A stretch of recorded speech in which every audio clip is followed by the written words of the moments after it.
Shooting it raw? Yes. Shooting it raw. Hello, everyone. Welcome to Shooting It Raw. And this week, what I'm going to do is reissue episode 20 with Saskia Wolsak. The reason is because I've moved back to Vancouver and I've been walking around and really seeing new roads and trees and trails that I haven't seen in at least 25 years. And it's quite the trip. So it makes me very conscious of this idea of making every second count. So definitely the episode with Saskia will fascinate you. I mean, she does amazing work, and I hope you enjoy it. Now, I'm not really heavy-handed about promotion, but if you would please share this episode or other episodes with people and maybe get people to subscribe. And I'm so thankful to have my regular listeners, and I would love to have more listeners. And the more listeners I have, then that means I'll be able to get more famous or big names or whatever.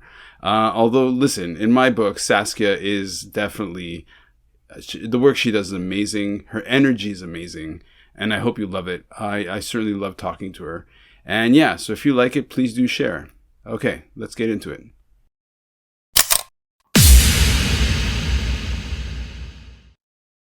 Hi, Saskia. Can you hear me? Can I hear you? I can hear you, yeah. Hi. Oh my goodness, look at you. Long time no see. A long time. Welcome to Shooting It Raw. I'm so happy you've agreed to join me. One thing that people on the podcast I have to describe is that when you smile and you have the crinkles in your eyes, the best face. Oh my goodness. Now that I see you again, I'm like, oh my goodness, it's you. Oh, welcome. I know. Thank you. Welcome. It's also really good to see you again. But I also feel like this is strange if we haven't seen each other for 20 odd years.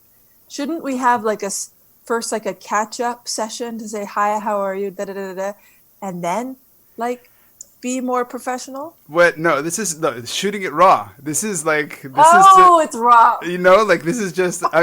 Maybe this is crap. Maybe this is garbage. Maybe this won't fly. But I certainly enjoy having these conversations. And what I think is interesting is what happens between the lines. So, always. We'll start with the photographs, and then we'll just catch up. And because I said to you, send me 2 or 3 pictures that say something about where you are these days, what's interesting to you, and so you chose these 2 photos. And let me just describe what I see, and then we'll talk about it. So the one I'm using is called Cat's Hands, and it's black and white, but more sepia than cool black and white, kind of black and white. Ish, sepia-ish. 2 hands, slightly wrinkled, but really lovely texture. Probably the hands of a 30, 40-year-old, a little bit worn, a few wrinkles, but not severe calluses. What's beautiful are these 4 petals, but one of them is more of a shard of something. And so what is this image, Saskia? Okay, well, I'm not sure why I picked that, except that in part I just really love that image and I love the moment that it came into being. Mm-hmm. So those are the hands of a dear friend and mentor of mine, Kathleen Harrison. She's an ethnobotanist teacher, brilliant teacher out of California. And I was with her one day. We were walking on a little forest trail near her house in Northern California, and we started finding wings. I think they're moth wings. And there were just these many wings along the trail that maybe a bird had been dining on moths, or for some reason a bunch of moths had died. And so we started collecting wings, and at the same time I looked down and saw this piece of pottery that initially I thought was a wing because it looked just like the other wings, but in fact it was a piece of pottery. And so I just remarked on that to her, like, isn't this, here's something so entirely different, but resonant. And she said, well, take a picture. So she just put the things in her hand so that I could take a picture of them. And then it was somehow a beautiful picture that captured this moment. To me, it's like an image that you have in a collection of photographs. Like it is so still and quiet and ideal, but not really contrived. I don't know. It's very poetic. Like it's yeah. Like I can see why it resonates. I think there's something too about something that is an image that is a reflection of what's happening in that moment. Some kind of beauty stands out to you. Something in the world jumps out to me or to you, and we capture it. And that, well, for me, those are the pictures, my own pictures, that somehow feel the most alive. And I don't think I've ever taken a contrived photo. And when I have, if I have, a bunch of flowers in my house or something and I'm bored and I think, I'm going to see how this is beautiful. I can make this beautiful. I'm going to find an angle and a way to make this beautiful. It's never beautiful. Right. Like not really.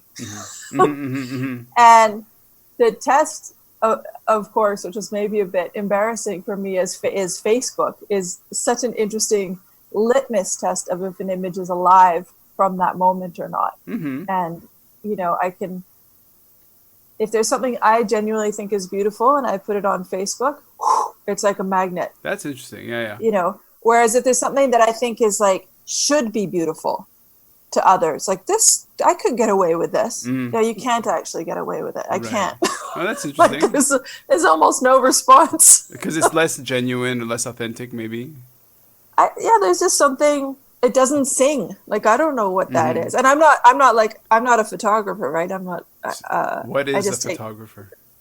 Well, yeah, I mean, people who have dark rooms and studios and shows. People have dark rooms. And, for example, one couple, that I did a podcast with, they do snake photography, and their snake images are sublime. Like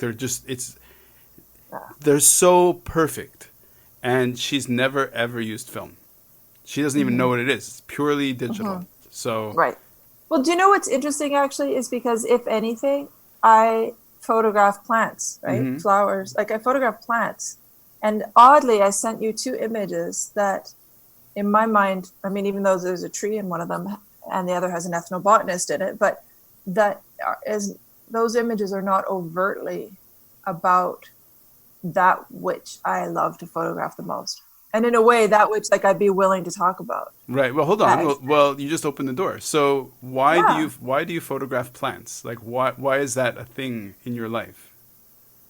Because they're so incredibly beautiful. Like they're so incredibly beautiful, and I love your face. Well, they are, and I believe you. They're largely invisible at the pace that most of us move at these days. They're largely out of people's realm of necessity, even though obviously we can't live without them, but most people live in cities these days, and most people do not have hands-on relationships with plants. I think you can safely say, except for I know gardening is like a national pastime, but generally speaking. But is this something that you do for work? Like is connected to your, I don't even know what you do for like, I just picked up that you're in Costa Rica. Yep. Okay, so talk about that. Like, what do you do for work? What do you do with your time in Costa Rica? Taking pictures of plants. Oh man, I do. I take pictures of plants. I have actually. I'm leading like not even a double life, but maybe a triple life at least. But I am leading at least I'm leading a triple life, I would say.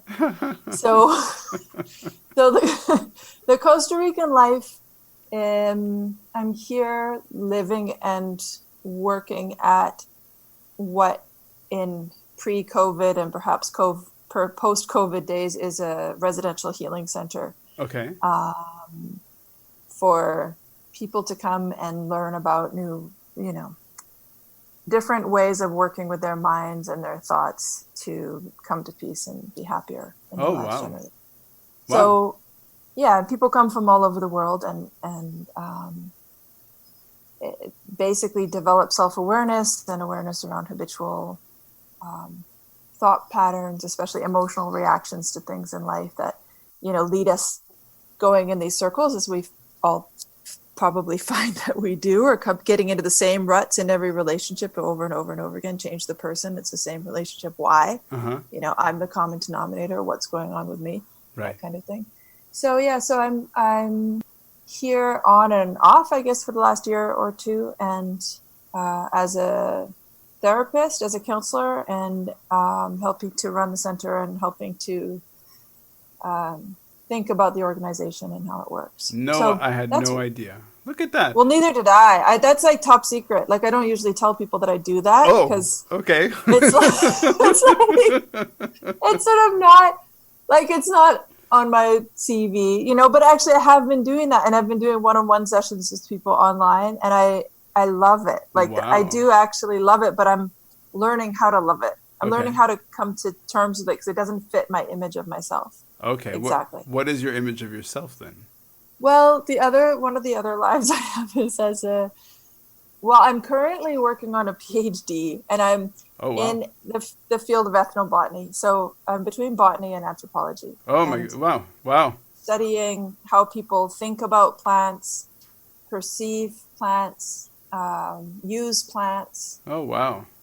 Different cultural perspectives, and also historically, actually, I've discovered history. I never realized why. Something about getting older, I think, where history suddenly becomes relevant. Like, by age 40, you realize people came before us.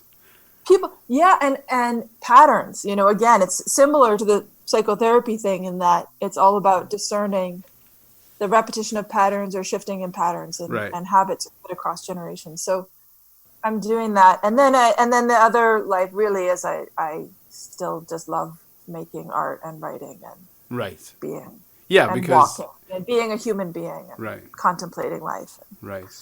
Yeah, in my mind, that's kind of what you represent.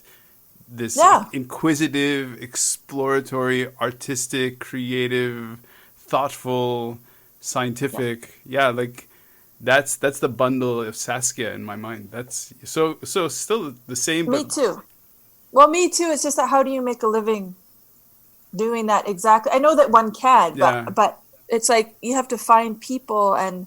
Well, so far so good. You're in Costa Rica doing. So how has the past 2 or 3 months been?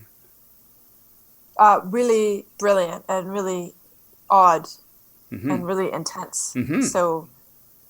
I arrived here on the day that the borders closed. Oh, wow. Because my partner lives here too and works here. And it was starting, I was in Bermuda, and it was starting to look like, we might not see each other for a long time unless I made a move. Right. And also I wanted to I love it. Like, I lived here in my teens, not at the center, but in Costa Rica for a few years in my teens. And I love this country, and I've spent a lot of time here. So there were 9 of us here for a period of 3 months straight. And because I think COVID is really interesting, because it's really forced people to become all of a sudden very self-reflective and very, because in a sense, basically you're contained, and your life is more contained, and so people now are becoming a lot more self-conscious, not self-conscious in the sort of embarrassed sense, but self-aware. Self-aware, yes, that's what I meant. Yeah. No, it's brilliant. And I mean, it's not brilliant if you can't afford it. I know financially for a lot of people it's rough, but from that perspective, reckoning with your values. Oh, that's interesting. Yeah, interesting. Like reckoning with your lifestyle. From the photo of the petals and the shard of pottery in the hands, let's move to the next image, which you titled, what did you title? You titled The Road Up. And okay, so Yeah. let me describe the image. I mean, you can describe if you like, but you want to No, describe you're what? looking at it. I'd have Yes. to find it. Okay. Go So let me ahead. describe. Okay, so the light is afternoon light, not Yeah. quite sunset. On the right hand, there's like the one quarter, the right bottom quarter, is essentially this grass that's kind of going from green to brown. It's at elevation, it seems, because the clouds seem quite close, but they're kind of cumulus. There's basically a dirt path leading up from the bottom, from the foreground inside. At the end, there's a tree caught in the light, and there's a fence on the left. Yep. Could be in the Azores, could be, I don't know. So what's this image? Yeah, this is coming up the back top of the road right here behind the center in Costa Rica. And it's a very, very steep hill right behind the property. And so basically, if we want to go for a walk, we have to go up this hill. Right out. Go up this hill to get anywhere. Right. And beyond this hill, though, there are cow fields and jungle and creeks. And, it seems to go on infinitely. I know it doesn't, but there are no houses to speak of, maybe just a few barns. The hills are alive. A lot of magic mushrooms right now. A lot of still pottery shards, like you find evidence of, people who lived here maybe not that long ago. So yeah, this is at the top of the road. And why does this image spark some emotional reaction where you think, when I say to you, okay, send me a couple of images, so why this one?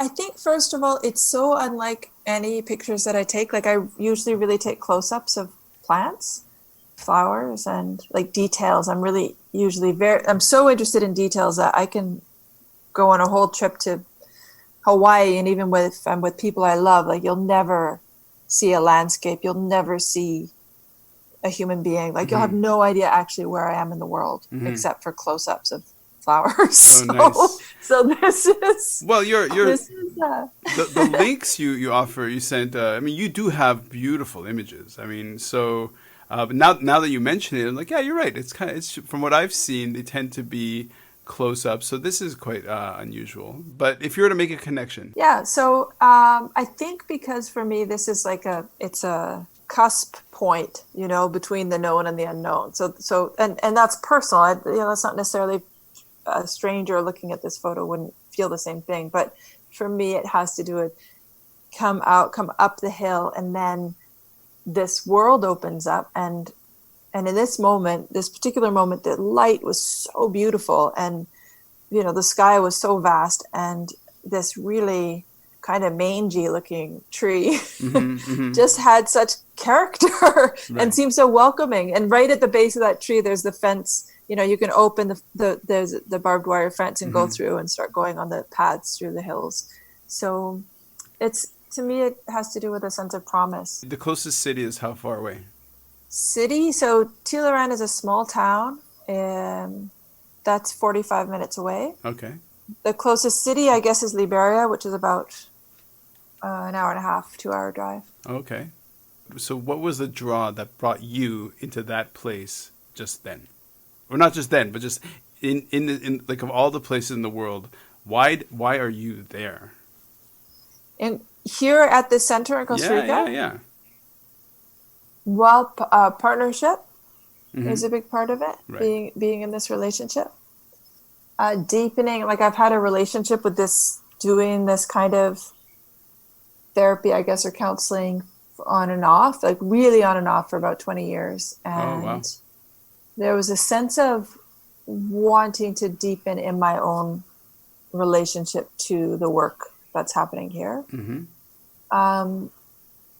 And lastly, I would say also, I really do love this country. Like, I came to Costa Rica by myself when I was 17, and I was only supposed to stay for a week or two, and I stayed for over a year and then came back again for another year. And there's like a deep familiarity, a sense of home that, I've moved pretty constantly in my life, like moved countries and cities and homes and all of that. And it's rare for me to have any kind of a sense of home. Sure. And for some reason, for some reason there's intimations of that here. Right. So I would say those were the three main reasons. Is what you're doing like the result of formal training in this specialist therapy therapeutic approach? The organization, which is called Choose Again, is very, very, very specific in what it offers. And I have been formally and informally involved with it for a long time. So I have not trained in psychology, for example, in school. Okay. But nor have I cobbled together a practice, I would say fairly formal intensive training in this specific modality through this organization. What kind of clients do you get?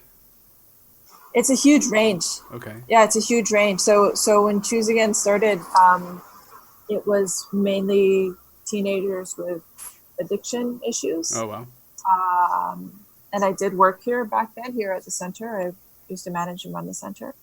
And then slowly the clientele has shifted over time. Wow. As the organization has shifted. So now it's radically different. It's basically high functioning people who may be depressed or have relationship issues or anxiety issues or are on a spiritual journey, because it has a fairly kind of, I don't like the word spiritual, but that's what they say, a fairly spiritual kind of, there's an aspect of it that could be construed as spiritual.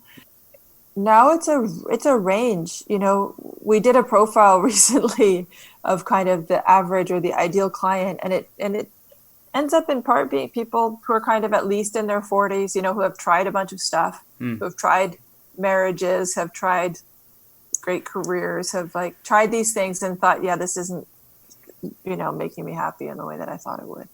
So that helps. Dovetailing into this conversation, I read a book, I don't remember the title, essentially provocative statement. Usually it's women in their early 40s and men it's in their later 40s who are they're most miserable. So in terms of well-being and happiness, lowest scores in women in their early 40s, men in their late 40s.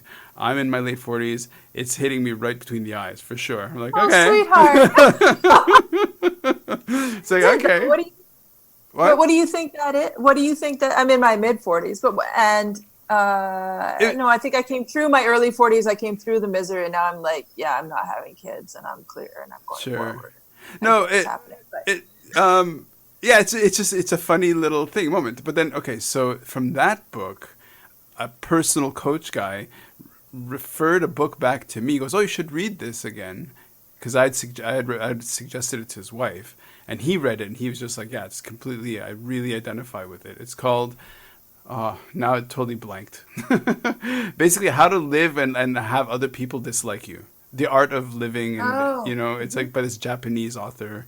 So wait, so you say it's hitting you hard, and we're not going to go into this too deeply, but I mean we could. But can you just describe the kind of like what the sense is? Like, is there a sense, like what the sense of your life, or does it have to do with physical health, or does it like what is it? What is it that feels off? I think what's really classic is that certainly I'm the sort of boundless optimism kind of person, and positivity and all this stuff, and then basically you get to this wall where all of a sudden, okay, well, I guess I'm not going to be superhuman and jump over tall buildings or whatever, just in a sense kind of accepting the reality of my limitations. So for example, right now I'm in Hong Kong, and there's COVID-19, which is pretty intense. Then there's the fact that China is dramatically and drastically changing the very nature of Hong Kong, which is of course very intense. Raising a girl who's 8 years old now. So, a slightly older parent, also very intense.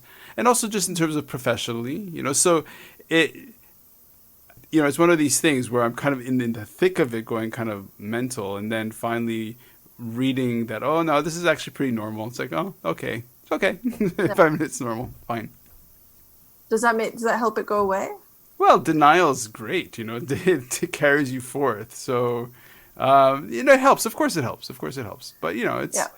sometimes we can't solve things, so it's okay to just sort of accept them.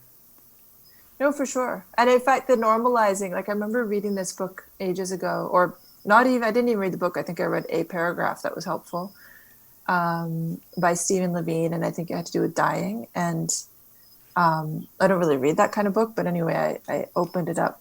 And it was something like, it had to do with being very, very sick. I think maybe he had cancer or his wife had cancer. And he said the tendency is to take it personally and to say, oh, this is my cancer and I'm, suffering from this. And what have I done wrong? And, all of this stuff. And in fact, I've noticed that too when I'm physically sick. It's easy to start beating myself up somehow and feeling down.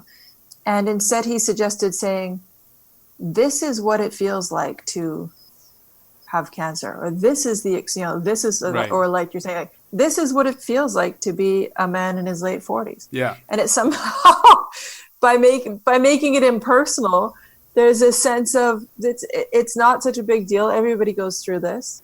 But on the other hand, not necessarily, right? Like, no, I'm having a great time. Like, and also I love like helping and what we're now, there are only 5 of us here, right, in isolation, but we're we have like online circles and doing one-on-one sessions, right. Or working with the whole family who's in quarantine together. Oh wow. For the first time ever, and chatting with them every week, and so it's wonderful to be able to offer insight and just be an outside force. I'm really curious. Okay, so the last time we saw each other, we're in university.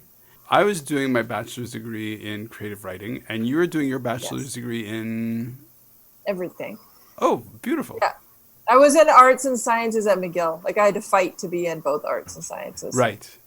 Yes. Okay, so then you graduated. You left Montreal, and where did you go from there? No, I ran away. I didn't graduate. Okay. No, I was there just for a year, and I couldn't handle it for various reasons. It wasn't for you? It wasn't for me. I went, God, it hasn't been a very noble life story, I have to say. That's one of the middle age. That's one of the things. It's like, you see, that's like, what happened to the grandeur? Yeah, exactly. Well, I hear Where's the Nobel Prize? I got sidetracked. So I went and did a degree in Colorado at Naropa University. Oh, wow. In creative writing and the minor in Aikido, which I was practicing in Montreal at the time. Oh, wow. When I knew. And then I trained to become a sushi chef, and I did that for a bunch of years. And then I went and lived in the woods for a while because I thought it just has to be me and nature and nothing else and see what happens as a psychological experiment that one could say didn't go well or was not as beautiful as I thought it would be. As romantic. It was not romantic at all. It was very beyond humbling to the point of actually depressing. And it's super hard. It's not easy, I mean, that's the key to civilization. It makes life kind of easy. No, I know. And it is a classic story, like that couples, for example, go to get away from it all and move to the woods where they promptly break up. Like that's true. And and also, I thought I'm someone who loves being alone, but being alone when you're generally around other people seeking, like in high school, seeking solace of, solitude, of course, makes sense. But being, on 10 acres in the snow through the winter by yourself in northern British Columbia is not the same. Oh, dude. It's not the same. Yeah. Well, yeah. So there was that.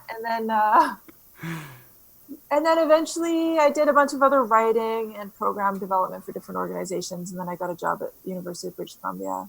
So how did you get into ethnobotany? Ethnobotany. Yeah. I discovered that field while I was living in Bermuda in probably 2000. Okay. 2000. Through an essay written by this woman, Kathleen Harrison, whose hands are in the photo. Oh, wow. Okay. Yeah, I read this essay that she wrote that had to do with certain indigenous perspectives. Like if you spend enough time with a plant, you get to know its song, and then you can heal with the song, not by material of the plant itself, that kind of thing. Oh, wow. And at the time, yeah, I knew that I loved plants really deeply, but I had kind of tried botany and biology, and it wasn't, dissecting things is not the only way to love something. In fact, it's not a good way to love something at all. Mm. And I love my dogs. I dissect them every night.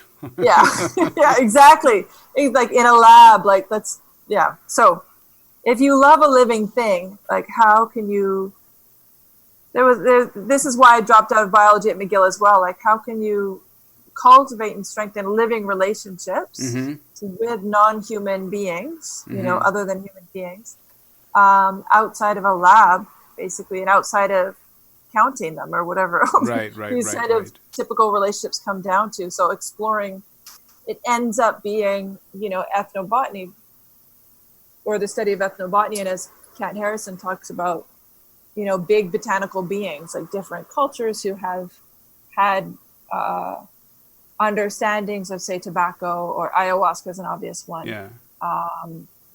As, chocolate, or cacao. It says a lot about you to that. You read this essay, or you read this essay that moves you, touches you, inspires you, and you're just like, I'm going to meet the person who wrote that essay. I'm going to quit my job. That's what I did. I'm going to quit my job, break up with my boyfriend, fly from Bermuda to California, and go walk in the woods. No, and find this woman. This woman who, it was brilliant, who wrote this essay. And she was teaching a summer class at a university in California. She said, sure, you can come join the class, whoever you are, lady. I was like 27, maybe 26, 27. And then I was one of the only students in the class who was there out of pure passion. Everyone else it was like an easy science credit or something. That's so interesting. Okay. It was called Plants in Society, or Plants and People. And then she invited me to come spend weekends at her house because we got along so well. Right. And wow, like the conversations, like we had conversations, like they should be recorded. I mean, this woman is so brilliant.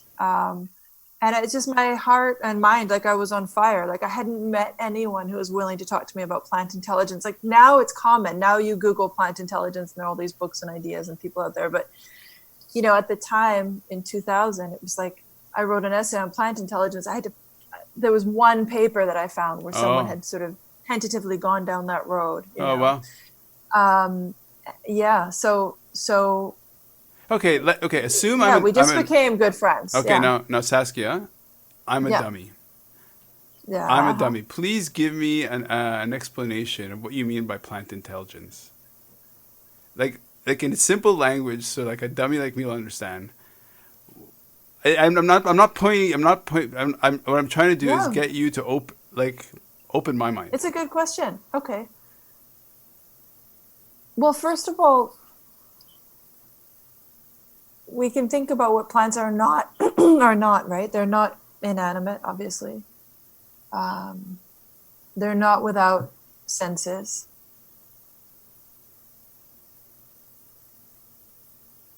There are a lot of, preconceptions that come along with how we culturally tend to see nature that now, rivers are getting personhood. This is being questioned. The sentience consciousness of animals is being questioned all over the place. But I guess from my perspective, we come from a common ancestor with plants. Mm-hmm. I am interested in what their minds are like. Mm-hmm. And I would venture to say, like with every species, each species has general characteristics, the same you would say about dogs. Like all dogs are kind of have something in common, like there's a certain type of intelligence, type of behavior, etc. in a dog, but then also each individual is unique. Absolutely. You know that your dog is not the same as the dog next door, sure, even though they're both dogs. So I extend this to all other species, of course. And with plants, there are studies, like the most basic things. Okay, we know that they see light and shadow and color and movement. We know that they can respond, like they're great chemical communicators. So they're basically just animals that, you know, developed in such a way that they can't run. So they had to get they're rooted and they're stuck in place. So they can't just have one of each organ the way we do. Like we just have one head, and if our head is bitten off, we're screwed, you know. Whereas for them, like they have their senses distributed throughout their body. So if a deer comes along and browses on them, they're still okay. It doesn't mean that they're any less intelligent than we are, and or that we don't have anything we can learn from them. So the intelligence itself, which I've been skirting around, I just get a sense of like great quiet, great intelligence, great sensitivity, great responsiveness to the world, you know, incredible beauty, incredible showiness with flowers, for example. And each species grows in such a different way.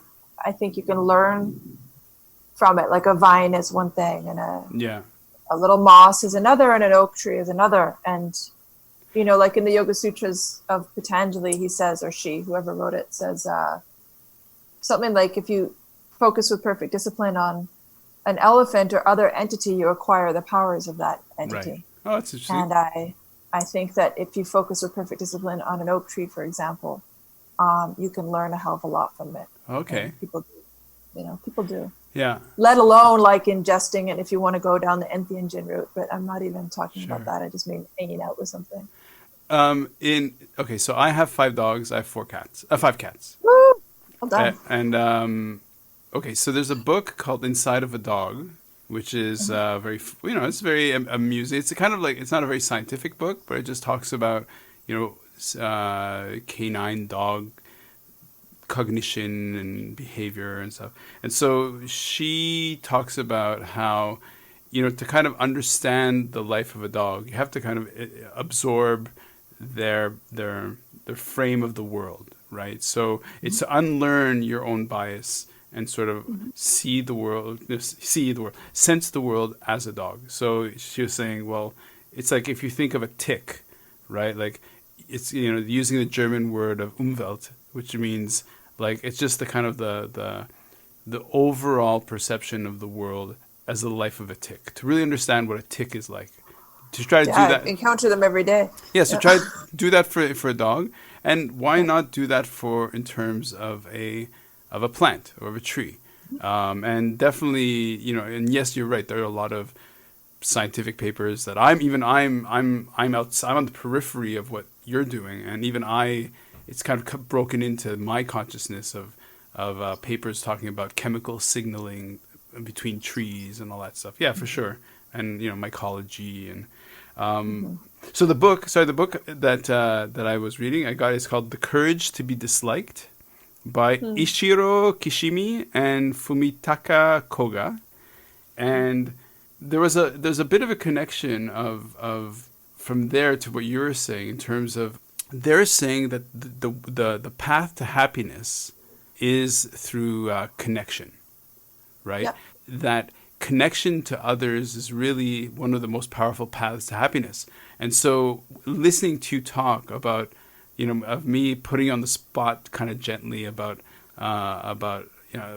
plant cognition and whatever, from what I hear from you is this notion of connection as well. I mean, that's the connection I made. I was like, well, I just read about connection, and I can see how people would come to a retreat, become very inward focused, and then see what kind of connections they make to their life and to things around them. Absolutely. And I mean so the path to happiness is through connection. I think it's realizing how connected we already are. So not forging connection between individuals, which gets exhausting and seems like a lot of work. Oh, now I have to be friends with everyone in the world. Now I have to, but rather like, what does it take to wake up to the fact that possibly we're one huge organism, right? It's like weird, this idea of interbeing, like we're affecting each other, informing each other, morphing into each other. Like, look at food. I mean, it's weird. We're like eating other bodies. And in order to perpetuate this body until it gets eaten in turn. I mean, it's not a world of individuals. And when we think that it is, it's usually, it's depressing, it's scary, it's isolating. It's a huge amount of pressure to, make something of your life and win a Nobel Prize and all that. But it's not the reality. It's not even true. Right. So when you realize it's not true, what happens? Like, you start caring more, you start being gentler, kinder to others. Of course, that feels better for yourself. You stop worrying about how other people see you, because you're a non-entity, or a minimal entity anyway. Okay. Yeah. Go on. What is the thread between what you're studying for your PhD and how you connect with people when you talk to them? Am I mixing your yeah, two are of you your being, is that lives? like a cheeky question when No. you say what is a thread? Okay, No. good, because my PhD is on string. Is it really? I don't know. I know. It's hilarious. Yeah, that's the thread. It's well, it hasn't really evolved very well as a dissertation yet, but in theory it's about So it's string theory. Got it. Physics. no, Yes. yeah. No, So it's no. an easy joke. Sorry. I'm really I know, sorry. and everyone says it to the point where I have to Oh, dude, I know. you're I'm just so into sorry. it. Oh, I'm so It's all right. cliched. Oh my god. I still love you, but I just think a tiny bit less. No, I don't. Okay, so Yes, you it's do. about it's well, also because actually people say that secretly, like, I wish I were a physicist. It's so disappointing to say that it's not. Yeah. When you're talking about string, though, is it just the String construction is like this as as a tool. Okay. Yeah? Okay. Yeah, as a tool that revolutionized human biology and culture Interesting. evolutionarily, and mythology, and language. Like, it informs all these things. But fundamentally, it's a tool about relationships, right? It's about it's not even really seen as a tool. It's like a thing that you use to make other tools, Right. like Okay. a stone axe and handle, for binding. So how people have made string, yes, but used string and thought about string, it's really thunder and lightning here. Oh, it is. Okay, that's what the sound is. Okay. Yeah, So I can also hear the sorry. static over the line. It's kind of Yeah, cool. there's a lot of rain and it's fully happening. Okay. So how people have thought about string throughout the course of human history and used it sheds light into the nature of relationships between people and nature, and the ethics of these relationships. For example, people use string rituals often in weddings. Okay. Right? That's very common around the world. Yeah. Tying a knot or binding hands together, this kind of thing. So that's one way that people use it in relationships. But also, you can use it to hang somebody, for example. Right. There's a huge amount of power in a piece of rope. Sure. So you can harness other power, like the wind or horses or whatever. So are your studies, is your field more on the side of culture? Yeah, I'm in interdisciplinary studies, which is a good thing because I don't have a background in anything except like poetry and traveling, and then like wilderness survival skills. Like, I've spent a lot of time, making fires. Hold on, for sure. So I'm coming from kind of my life experience as a human being, trying to figure out what it means to be a human being, and then happily found my way into a program that is allowing me to write a dissertation on my thoughts around being a human being without having like a huge academic background. Right. I did my master's as well in interdisciplinary studies, and that was mainly history, the history of the ethnobotanical history of a single species of palm tree in Bermuda. Oh, wow. Yeah, that became a way to chart like 500 years of how the relationship with this tree changed according to the economics and the religion and the social structures and the environmental ecological forces on this one tiny island. So, were you born in Bermuda? My mom was, yeah. Your mom was? I was born in Vancouver, yeah. Okay. Yeah, Canada. But my mom's from Bermuda, and her family goes back 500 years to the beginning of the country there. Oh, wow. Yeah, so I would say I'm probably interested in, psychology, relationships, perception. So when you're talking to clients, Yeah. and I know the past few months has been very kind of unusual because it's not as many clients and it's a lot more focused or in depth. But is the program driven? Is it like a formal program, or is it mostly a reflection of the facilitator of you?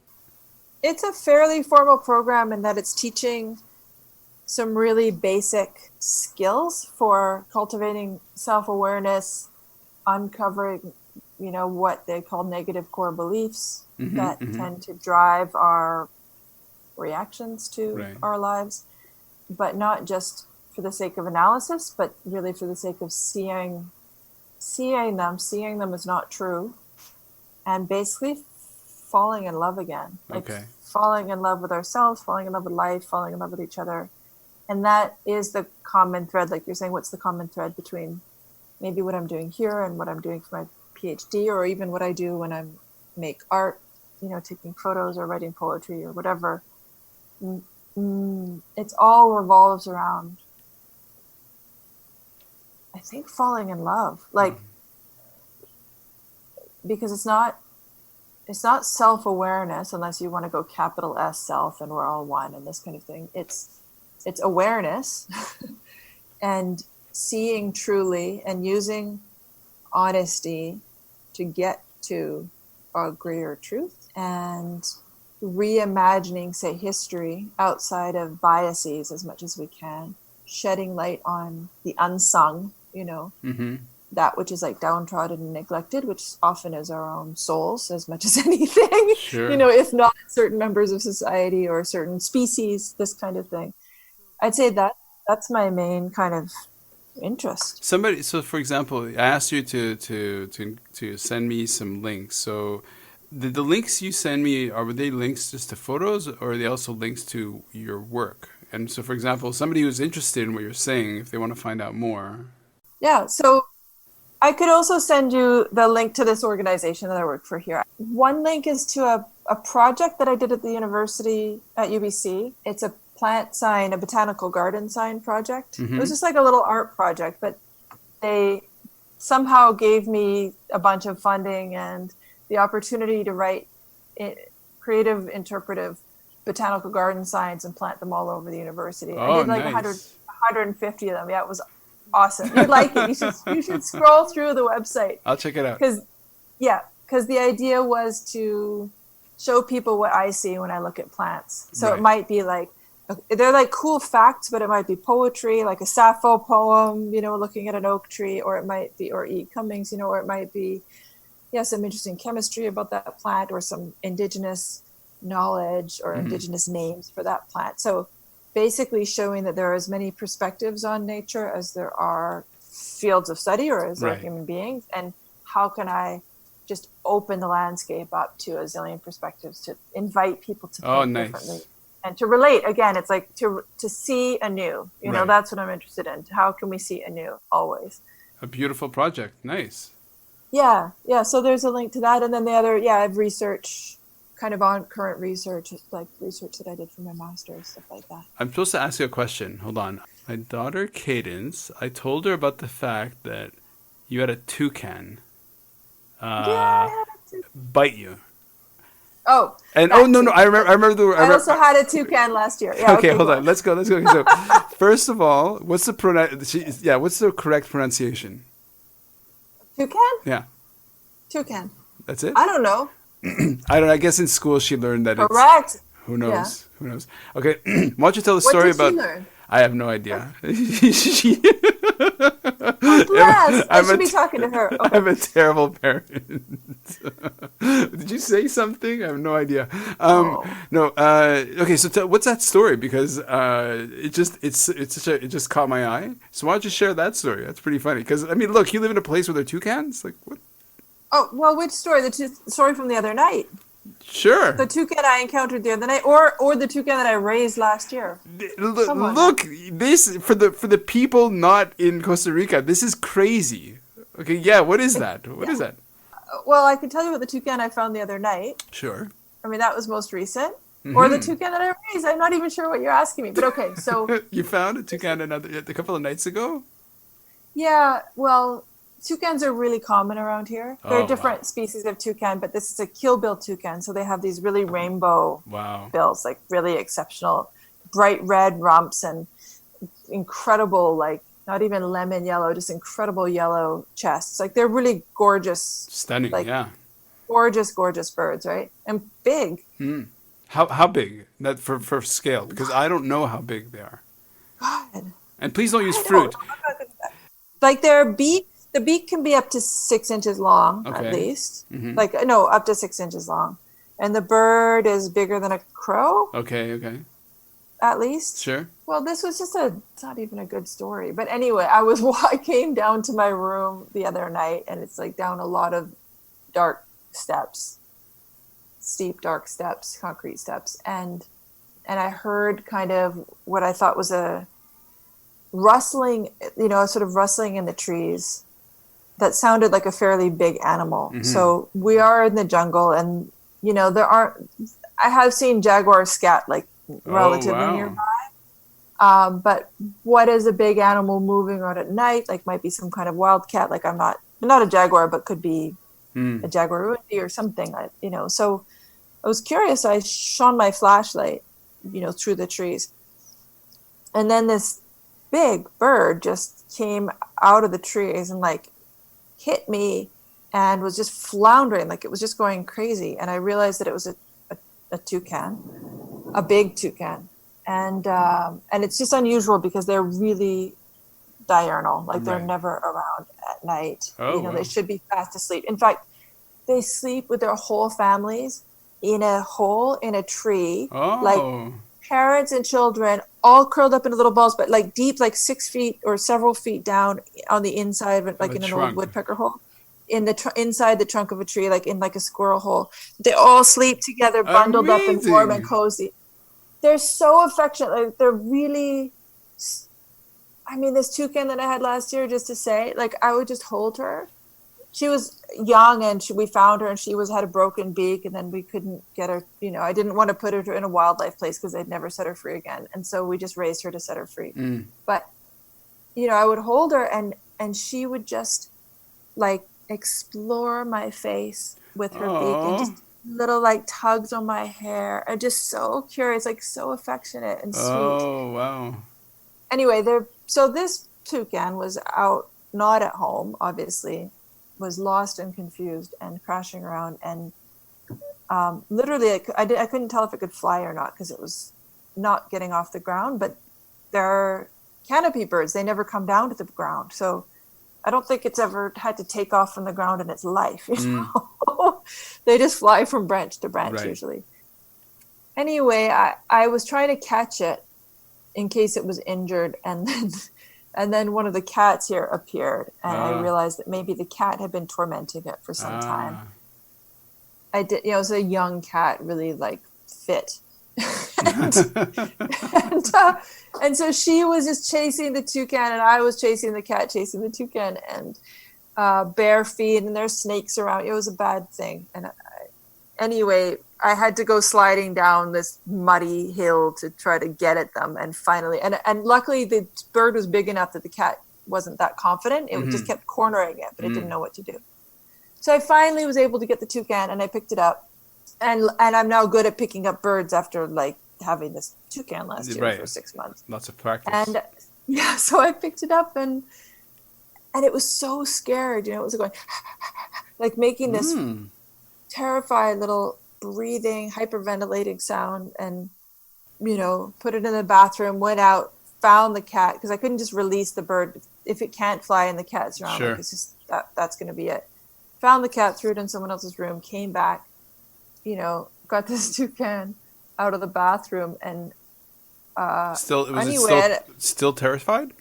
It was sitting in the shower just looking at me, and they're really calm. And so I was looking at it and talking to it, but it, when I go to try to pick it up, it would try to fly. Like it wasn't. Sure. It wasn't excited about me picking it up. Of course. It must be such an alien feeling, I know. How scary is that? That's the thing. Like, actually, weirdly, we were watching this live streaming of Rigoletta of an opera the other night here, from like the Zurich, whatever. We had a Swiss woman here, and we were watching this opera in the house, and this owl flew in that, like a full on owl suddenly in the room. And I'm like, like, oh my God, I have to get this owl. So I picked the owl up and then I was like stroking its head and I'm thinking, this does not feel good to the owl. The owl is not. Well, but sharks like being tickled. Like shark, who knows? Listen, I don't know. Who knows? But I was thinking, like, it's probably never been held in its life. Like, even its parents didn't hold it. No, I know, and it's not a thing. It's not a thing. It hasn't had its whole body cuddled, ever before. I love you so much.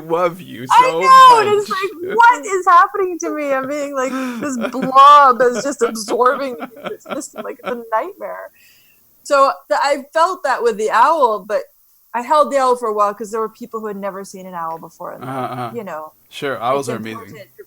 Yeah, and it's important for people to, again, wake up to life and be excited about it. So anyway, so the toucan didn't like being held either, and it turned and it grabbed my breast. I mean, this is what happened with the toucan. Like, I held it, and it was so upset. And and it's got this, 6-7 inch long beak, and it just got a huge, like a chunk of my skin. Yeah, it was weird. Did it break the skin, or is it sharp, the beak? It broke the skin actually on my hand, but no, not on because it had such a big chunk of flesh. Oh, okay. It just, it's not that sharp, and it's not nearly as strong as Interesting. Yeah. Like, parrots are full on. Parrots, can, I don't know if they break nuts, but practically, right? Whereas toucans, they're just more, they eat berries, they're very delicate. Anyway, that was it.